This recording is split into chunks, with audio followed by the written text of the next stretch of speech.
pessoas para fazerem camas a ganhar 3.500 euros na Noruega, a trabalhar nos barcos de cruzeiro 3.500, 4.000 euros, a trabalhar nas plataformas petrolíferas 5, 6 mil euros por mês, trabalhar 15 dias por mês, a fazer as mínimas em Itália são 2.000 euros durante 3 semanas.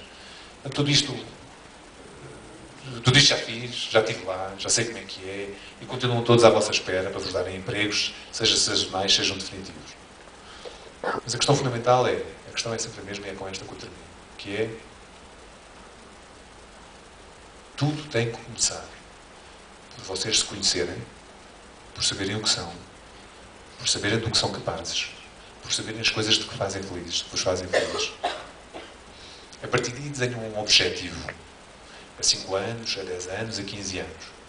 O que é que eu quero ser? Onde é que eu quero estar? A fazer o quê? Com quem? Qual é em terceiro lugar, o propósito da vida? O que é que eu quero que seja o meu lugar? Ajudar os outros, desenvolver uma fórmula que cura o cancro, ser um campeão olímpico, ser um exemplo da comunidade, ser um padre modesto que muda a vida das pessoas pela sua generosidade e por acompanhar os mais pobres e por passar o ensino e a vontade de falar. Com este objetivo, tentar o número de vezes suficiente até terem a certeza de que esse objetivo não é aquele que vos conduz à felicidade. E refaçam o objetivo. E vocês vão viver 90 anos. Portanto, se houvesse uma fórmula final de felicidade, ela é qualquer coisa do género. A felicidade depende da nossa liberdade. A liberdade que eu tenho de dizer o que quero, ou o que penso. A liberdade que eu tenho de me mover. A liberdade que eu tenho de escolher o bom curso. A liberdade que eu tenho de escolher o bom emprego. A liberdade que eu tenho de namorar com A ou com B. A consciência da liberdade nasce na listagem das opções. Em cada momento da vossa vida, quantas opções é que vocês são capazes de criar?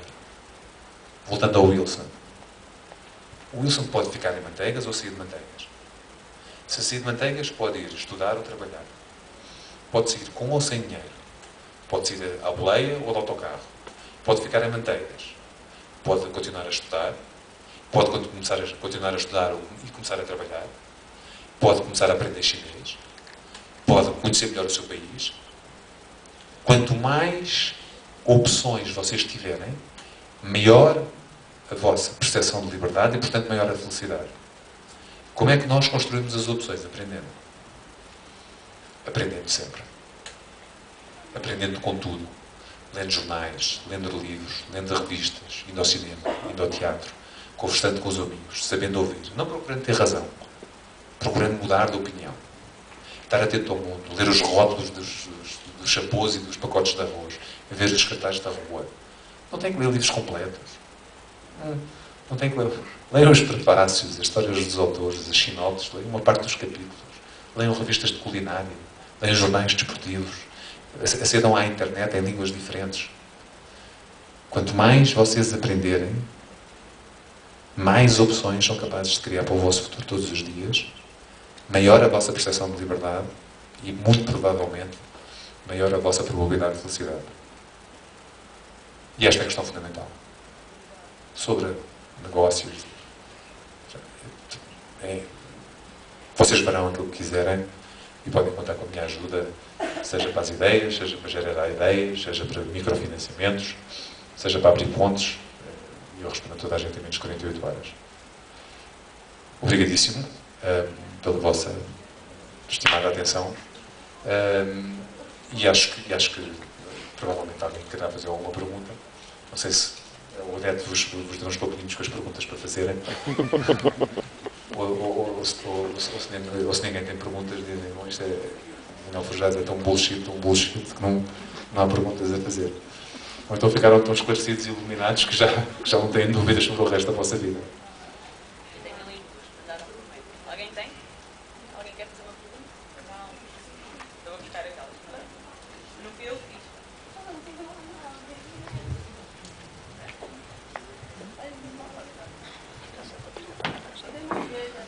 São só as pilhas gravadas e as pilhas apagadas. Então, foi o Carlos Domingos. A primeira pergunta é: Acha que o medo de falhar é a maior condicionante para ser empreendedor?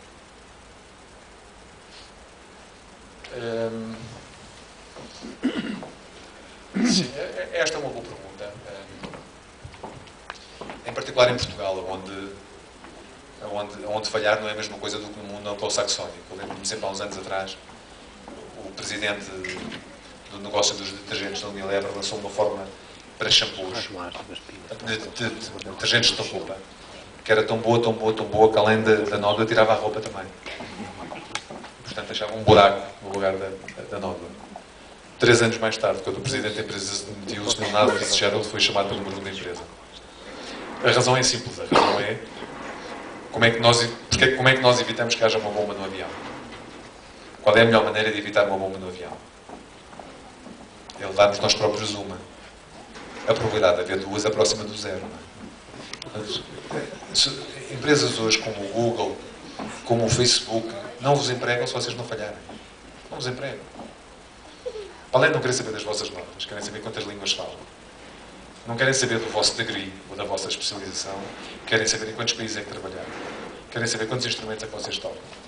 Querem saber que projetos sociais é que vocês fizeram. E é isso que eles querem saber. Querem saber onde é que vocês falharam. Só quem falhou sabe pôr-se de pé novamente. Sabe olhar para os erros para não os voltar a repetir e sabe geri-los. O mundo latino não é o mundo anglo-saxónico. E claramente é um problema falhar. Mas não acho que seja a principal barreira. Acho que a principal barreira ao empreendedorismo é a gordura. Vocês estão todos gordos. Está tudo gordo. E este é o problema. Está tudo gordo. Vou fazer uma alegoria, uma metáfora.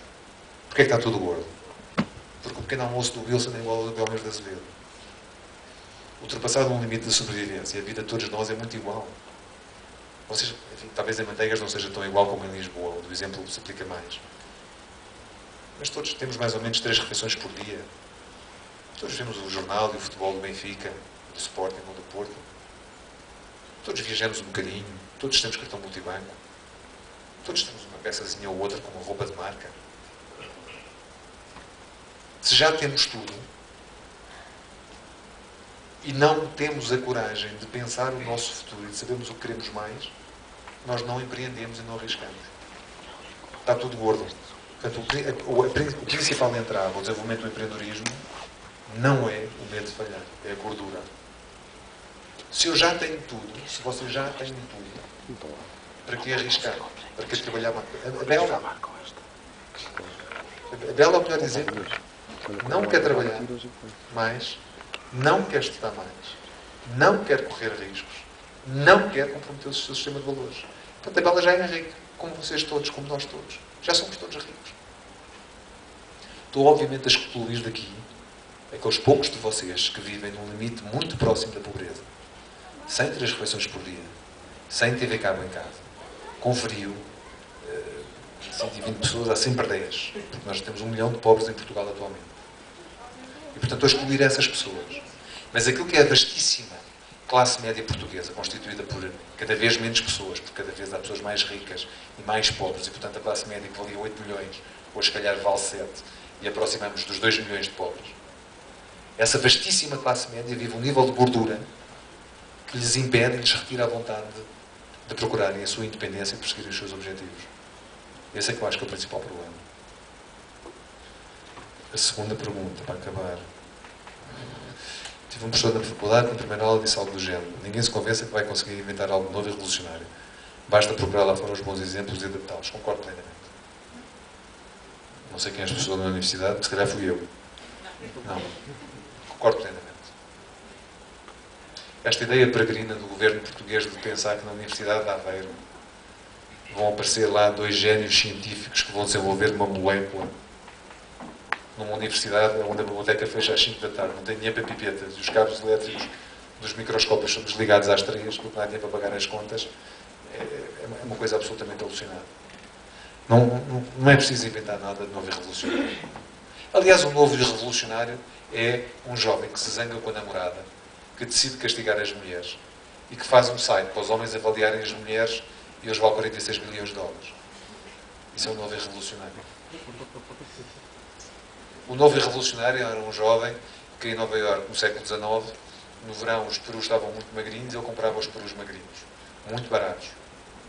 E depois ia à casa dos ricos e recolhia o lixo dos ricos e recebia dinheiro para isso. Pegava no lixo dos ricos e alimentava os perus que tinha comprado magrinhos. Os perus, quando chegavam ao Natal, pesavam 10 vezes mais. E o preço do quilo passava de 5 para 50 dólares. Este jovem chama-se J.D. Rockefeller. E foi o homem mais rico de todos os tempos, com uma fortuna hoje equivalente a 500 bilhões de dólares. Queria-vos contar outras 37 histórias de pessoas que nunca inventaram absolutamente porra nenhuma e que ficaram absolutamente ricos, milionários independentes. Mais uma vez, se forem ao Google e dizem lá ideias banais que não valem um tomate, mas que fizeram os seus donos bilionários. Aparecem 177. Tem toda a razão. O que é preciso mesmo é fazer as coisas bem feitas. Aprimorar as formas. Testar. Experimentar. Aprender. Não é fazer um riçol. É andar pelo país todo a ver se há outros riçóis. Experimentar formas diferentes. Com farinha, sem farinha. Com pão relado do norte, do sul, da Itália. Com lamejinhas frescas, não frescas, grandes, pequenas, cortadas, não cortadas. Com azeite natural. Contar uma história. Estas lamejinhas foram um exemplo de uma miúda que há uns anos atrás, uma miúda, 18, 19 anos, fazia pechisbeck, estas coisas, como é que se chama? As coisas que as miúdas usam, laços, colares, strass, acho que é strass. E a miúda vendia os colares por 5 euros.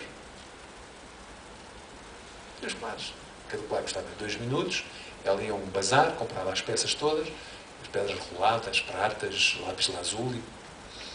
Eu disse, o segredo é pensar, em vez de vender a 5 euros, nós temos que vender a 250 euros. Como é que a gente vende exatamente a mesma merda por 50 vezes mais? Temos que contar uma história. Então o lápis lazuli passou a ser as lágrimas da princesa Sterling do Planalto da Anatólia, que são recolhidas nas manhãs de orvalho por pequenas camponesas que os levam até à cidade de Istambul. E, portanto, cada peça tinha uma fotografia, uma história.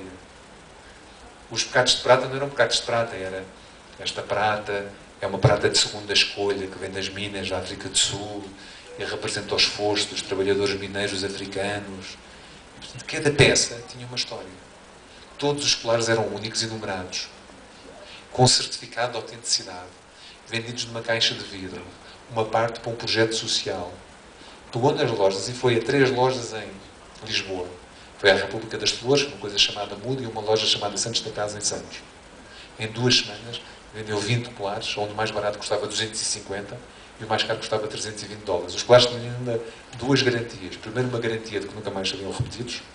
Segundo, tinha uma garantia de conserto para o resto da vida. Portanto, sempre que houvesse uma avaria, uma peça, se partissem, havia a garantia que alguém os reparasse para o resto da vida. Grandes ideias. Claro que quem tiver uma grande ideia, claro que quem for um gênio de vocês, só imaginem que um de vocês é um químico que descobre a fórmula para fazer crescer o cabelo. Nós temos atualmente no mundo 3 bilhões de homens. 1 bilhão de homens caminha rapidamente para uma alopécia jovem demais. E para os homens não ter cabelo é uma chatice. Eu, por exemplo, luto contra o problema há 10 anos. Com 37 doses de químio, ainda cá tenho o meu cabelo. Quem for o gênio de descobrir um shampoo que faça crescer o cabelo, sim senhor. Tá, não é bilionário, é trilionário, porque uma fórmula dessas vale 10 ou 15 bilhões de dólares. Até pode fazer em casa, mistura os ingredientes, não precisa de loja nenhuma, né? Mete um papel e diz, venha cá a casa. E vocês abrem o vosso escritório aqui em Manteigas e a fila chega a Madrid 2 semanas depois. Né? E vocês vendem 150 dólares o shampoo. É mais fácil. Mas não é necessário. E normalmente o que acontece é poucos homens têm grandes ideias. A maior parte das grandes ideias vem dos gregos e dos romanos. Já está tudo dito e tudo pensado. E desde que veio o Google, então, está tudo disponível para toda a gente. E normalmente a procura da grande ideia retira-vos energia para a pequena ideia. Para as coisas que vocês podem fazer já. E, portanto, não percam tempo. Não percam tempo a dizer que não têm uma grande ideia. Comecem com qualquer ideia. Tentem-na bem feita e experimentem o número de vezes suficiente até conseguir acertar. Este foi o método de Edison. A pessoa que inventou a corrente elétrica, as lâmpadas, o primeiro telégrafo, que desinventava ideias, todos os dias inventava 159 ideias, 130 euros para o lixo, mas acertava em 10 ou 15 ideias por dia. Portanto, não é necessário uma vez que a pessoa tem toda a razão, um sábio, não é preciso nenhuma grande ideia. E pronto, vou continuar o meu passeio. Gostei muito deste bocadinho. Espero que retenham estas 5 ideias principais. Portanto, têm a manteigas todo o potencial de negócio e de criação de riqueza que têm em Nova Iorque. Não é preciso uma grande ideia. É preciso uma qualquer ideia bem executada. Há aqui um conjunto de coisas que eu vos podia dizer sobre empreendedorismo, que é não avancem sozinhos. É sempre bom avançar com amigos. Sozinho a vida é mais difícil, a vida do empreendedor. Na cava a trabalhar enquanto os amigos bebem copos é uma chatice, não é? Vejam, tentem avançar em parcerias, utilizar recursos que são gratuitos. Alguém queira fazer rissóis, por exemplo. Os restaurantes fecham, não é? Entre as 3 e as 7 da tarde os restaurantes estão fechados, não é? Estão fechados. Portanto, se vocês conseguirem, não precisam montar uma cozinha industrial para fazer rissóis. Podem chegar a um restaurante instalado e fazer um contrato em que lhes dão 10% das vendas para vocês utilizarem o restaurante entre as 3 e as 7, em hora que está fechado, não é? Ou então entre a 1 da manhã e as 7 da manhã, quando aquilo está fechado. As salas de cinema e os auditórios estão fechadas, portanto, esta sala pode ser, não sei se esta é pública ou privada, mas se calhar podem usar para fazer ações de formação, ou para montarem cursos de empreendedorismo, ou de outros cursos quaisquer, ou cursos de gerações de ideias, para o desenvolvimento do potencial natural. Portanto, há um conjunto de recursos gratuitos que se podem ser explorados, não é? E aos quais vocês devem estar atentos. Depois, sendo uma área de necessidade de investimento, acho que os crenes têm muito dinheiro para esta zona. É uma chatice os crenes. E o negócio não pode depender do crene. O crene é o dinheiro para as férias. Ou seja, todo o negócio é rentável, vocês ganham dinheiro com todo o vosso negócio. 5 anos depois, quando chegar o dinheiro do crene, vocês vão passar umas férias às Caraíbas. Mas não se conta com esse dinheiro para nada. Não é? Porque aquilo não funciona, basicamente. E por fim, esta última ideia de que a maior parte das coisas que vocês precisam de saber não são rocket science. Já estão escritas, já estão pensadas e estão disponíveis online. Por fim, vou pedir à Odete os vossos e-mails. Se houver alguém que não me queira dar o e-mail, ponha o dedo no ar. Se alguém não quiser dar o e-mail, avisem à Odete. Aliás, não precisam de dar. E eu vou-vos mandar um conjunto de notas, reflexões, filmes, histórias de empresários que começaram com pouco, YouTubes, conferências do Ignite e do TEDx Porto, onde eu acho que vocês conseguirão uma inspiração motivadora para refletirem sobre essas coisas, sobre o que é o resto da vossa vida e sobre o life entrepreneurship, que é claramente a matéria que mais me interessa. Desculpem ter ultrapassado um bocadinho o meu tempo. Muito honrado por estar aqui convosco e para o resto da vossa vida, enquanto a minha cá tiver, o meu telemóvel podem usar para o que quiserem, o meu telemóvel e o e-mail. Podem mandar mensagens de amor, as miúdas. Podem pedir dinheiro, podem dar às vossas primas, podem pedir empregos, podem pedir tudo o que quiserem. Eu respondo a toda a gente a 48 horas. Mas antes de mandarem os e-mails e antes de mandarem os SMS e antes de ligarem, tentem pensar um bocadinho nas coisas que falámos aqui hoje. O que é que vocês querem fazer com o resto da vossa vida? Qual é o percurso que vocês querem fazer? O que é que vos faz felizes? Quais são as aprendizagens que estão em falta? E o que é que vocês podem aprender? E o que é que vocês podem aproveitar localmente? E muito obrigado e até breve, espero eu.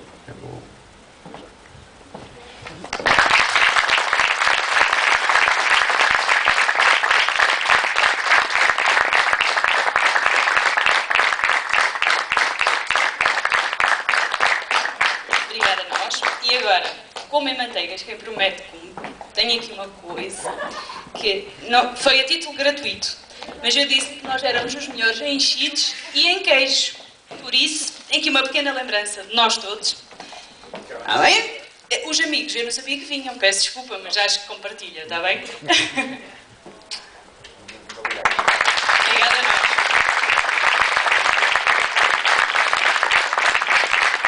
Está dada a oportunidade. Muito obrigada a todos. TEDx no Porto era uma cena que foi para lá de 60 euros, pá.